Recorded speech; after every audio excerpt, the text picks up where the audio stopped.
Beshi! Good morning! Today po ay magluluto ako ng pininyahang manok. Yan ang aming ulam. Ingredients mga beshi, ito ang ating chicken, carrots, bell pepper, potato, garlic, onion, tomato. At ito ang aking gatas, ang angel evaporada.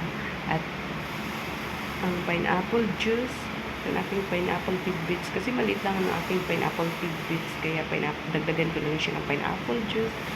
At ang aking pampalasa, chicken cubes at magic sarap. Let's cook mga beshi!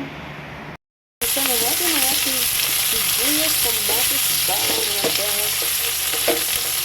Bilisan na natin. Sunod natin ang ating chicken. Lagay na natin.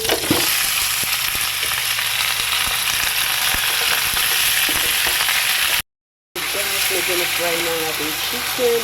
Lagay na natin ang ating pineapple. Ang ating sabaw. Ilagay na rin natin ang ating carrots, mga besh.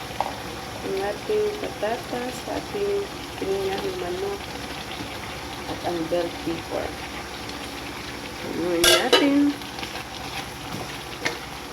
At ilagay na rin ang ating milk, ating evaporada sa ating pininyahang manok. Ilagay natin. Ilagay na rin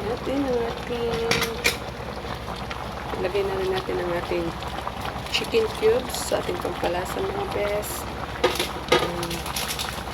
Magic sarap.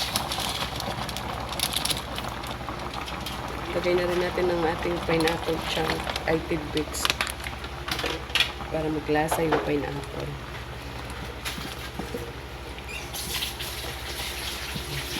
Tapos pakuluan natin. Ito ang aking pininyahang manok mga besh. Malapit na siya maluto. Ito ang aking pininyahang manok mga beshi.